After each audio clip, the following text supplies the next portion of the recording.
press it, and I lean, and it walks. Yes, you do. So, And you can turn, yeah, you turn okay? Wow.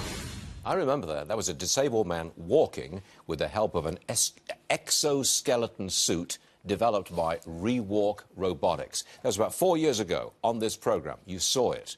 Now they're back. A new product. It's for stroke survivors who can no longer walk. Joining us now is ReWalk Robotics CEO Larry Jashinsky. Larry, welcome back. Good morning. Thanks for having us. Doing fine work there, young man. We are. We're very excited about what we've had developed here. Now, this new suit, lighter, easier to work. Did you develop it specifically for stroke victims? This is designed specifically for stroke, but also in the future can help people with MS and Parkinson's. It's about 1/7 of the weight and about 1/7 of the cost of the types of products that were made for the paralyzed community. So it has a lot of economic and physical benefit. Okay, so it's not a huge suit.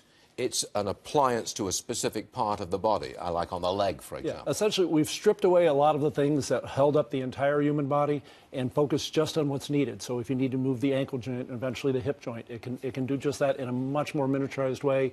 And it's reliant on a combination of sensors that tell it how to move and unique fabrics that are very soft, but we can transmit force with. Okay. Now, behind me, Kathleen O'Donnell is with us. She's one of the project managers here. She's up on our little balcony right there. And we've got one of these exoskeletal suits with us. Now, Kathleen, welcome to the show. It's good to see you. Good to be here. Can you move it? Yes. I don't know whether we can pick up the movement, but you show us. Absolutely. So as Larry mentioned, we really stripped away all of the rigid components. So it allows the user to walk with their own natural gait. And what it does, it has these cables that run basically across the ankle joint. And when those cables contract in time with the muscles underneath, it helps to move the foot up and down. So this is the insole that goes in. So if I were to release the cables, you can see now the ankle is free to move. So I don't think our audience can probably see much of that, but would the person who is injured or disabled, would they have to do this on the little screen or...?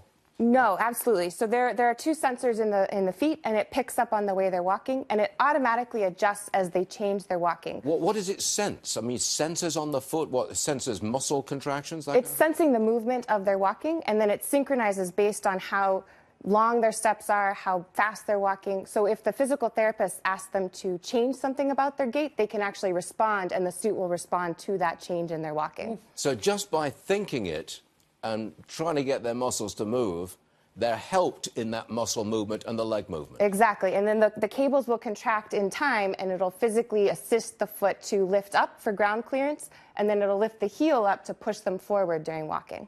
Larry, have you got full FDA clearance to market suits like that? We are working on the big news that we have is... Not yet, right? Not yet, but we finished it, and we're building commercial design now, and we just started a major clinical trial, which will be used as the basis for it. So we see that FDA clearance coming in early 2019. So we're well on the way with a commercial product that's really ready for patients today. Let me go back to the suit that you demonstrated for us 4 years ago, which was the full suit, and we had that paralyzed man literally walking in the studio. Did you sell a lot of those suits? Was it a wild commercial success? It's a success, but it's growing gradually. We're up to about 500 people using them worldwide. The main challenge has next been getting the insurers to cover it. And we've had great success recently in both Germany and Italy, and somewhat with the VA. And our expectations this year will continue to work with the U.S. to get the insurers to cover it here. Well, we've had 42 different insurers pay for it in the United States, so on a case-by-case. You're making progress, Larry. Now we've got to make it policies. Larry, Kathleen, thank you very much for the demonstration. We appreciate it. And Larry, thanks for being with us. You're doing good work right there. Thank you. Thank you very much. Thank you.